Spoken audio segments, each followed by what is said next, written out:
What up, guys? It's your boy Akie, checking in here with another video. Let me know how this video shoots because this is actually a new iPhone 12 I got. My other one, the battery was really shitty, and if I'm making calls all day, you know, it is not productive for me to continuously be charging it. So, went ahead and stepped it up. Let me know if the quality of this video comes out a little bit better.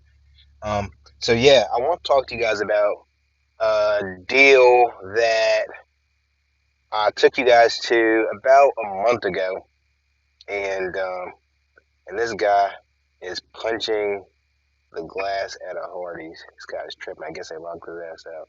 But talk to you guys about a deal that I have under contract, and I'm only making $7,400 on the deal. I'm not sure what this guy is doing here. Driving the wrong way. Okay, sorry guys, but I had a deal under contract. About a month ago, and technically we are out of the contract period where this I have to perform and the seller has to perform. And the issue is right now we are actually having title issues, and the seller has a full price offer, so he says, on the property at this point, and he no longer wants to go through with the deal. Guys, shit like this happens every day in this business if you haven't figured it out already. Um, so what he wants to do is he wants to continuously go with the agent that he had the property listed on, and he wants to go with him, and he wants to go through with whatever the agent is selling right now. I'm guessing the agent is having issues, with other deals, and now he wants to pick this one back up. Surprise, surprise. So I just informed the seller that I'm not going for that. We signed an agreement, that we're both under the understanding there's good faith that we're going to close this transaction. It's not like I don't have the funds, I can close it cash, but obviously I'm assigning it, and that we are supposed to be good to close, but there's just some things that are coming up during the title. And the actual issue with the title is that the property has been in the family for over 100 years, and just finding and underwriting all the deeds and all the transfers between family members since the 1800s is really the biggest issue here. So if you know if in a transaction you guys ever have an issue like this, make sure you have a disclosure that you're closing on a date or before a date, and that you allow for 90 days with um, grace period for any kind of title issues that can happen. And if you don't have that, you're going to find yourself in a situation where you're asked out on potential profits. So I'm not even worried about it. You know what I mean? I'm just going to call my end buyer here in a second. Let him know, what the holdup is. And he's totally cool. He's ready to ride it out. He's actually ready to, pursue it legally if they do try any funny business and try to go on with the agent. Um, because what the seller is saying right now is that they never received a copy back of a fully signed, ratified contract. They only received, a contract to fill out. And so they're trying to find a loophole to get around it. Well, these guys are older. They couldn't use DocuSign. I sent them a form to sign. I didn't sign my portion of it yet, which, from my understanding from, multiple sources, we had a meeting of the minds where we had a contract. We had a selling price. We agreed upon a price. There's initials there where they, agreed to sell. I agreed to buy. And at this point, they're just trying to do what's convenient for them and not do what's right. So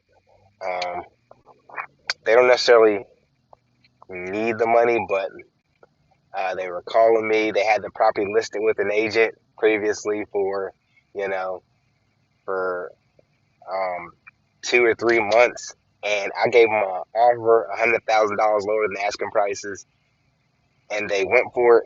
Um, and now at this point, it has been another 2 months, or a month and a half or something like that, and they want to go back with the agent. No, not gonna work for me. Um, I'm buying it. You know what I mean? I'm gonna, you know, profit from it, because at this point, I deserve it. You know what I mean? I don't work for free. I don't find buyers for free. I don't, you know. At one point in time, I even thought about double closing on it. So never work for free. If you have a legally standing contract and you're doing everything right, and um, they were begging me to buy the property, and now that they have another buyer who I know is not a buyer because he hasn't seen the property, I'm not gonna let him out of it. So yeah, I'll keep you guys updated on this deal. The deal was supposed to close by the 30th. It didn't close by the 30th, but in the contract, and you guys should have this. Always have that in your contract.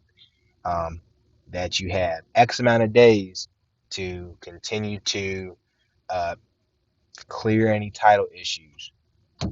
That will save your ass 10 times out of 10. Now, if it's after 90 days and we couldn't get anything done, God bless you. You know, you got it.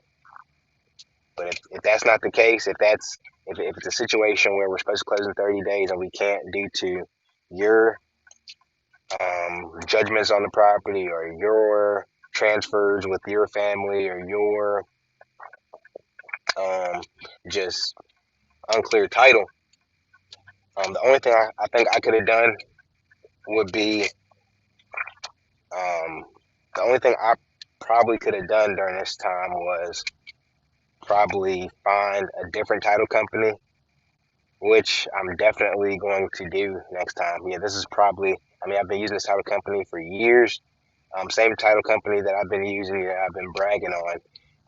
I guess, it's at a certain point, I guess you become less of a priority to a title company. Uh, if that makes any sense, they know that you're always going to be there, number one. Number two, they always want to kiss the ass of um, retail clients, investors. I feel like everybody hates on investors in the game, whether that be agents that want to get, you know,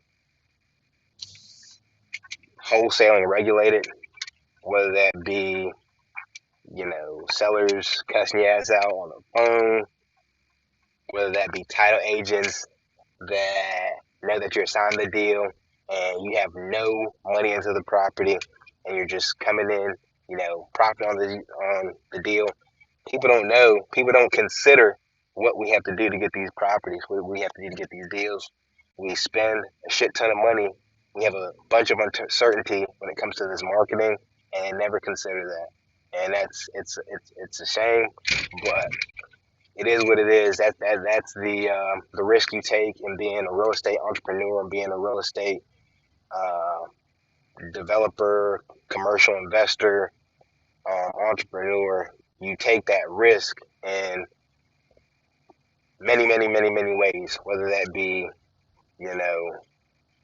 the marketing dollars that you have no fucking idea if that money's coming back, or that be fixing up a property, whether that be, it's just so much risk you have to take to make more money. And that's in anything that these people don't consider.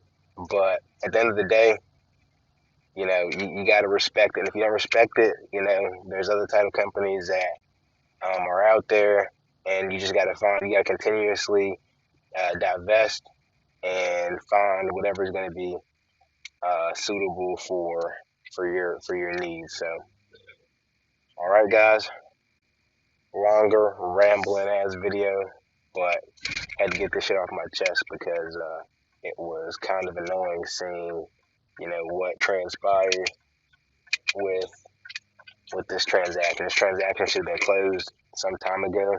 I got a deal in Arkansas. that I got under contract like 3 weeks ago, closing in a couple days. And another deal that I got under contract 2 weeks ago that's closing this week. So it doesn't make any sense for me to have a property under contract for a month and a half, and it's taking this long to close. All right, let me know if you guys ever experienced shitty service with a title company, or just a seller that's being a fucking asshole. All right, peace.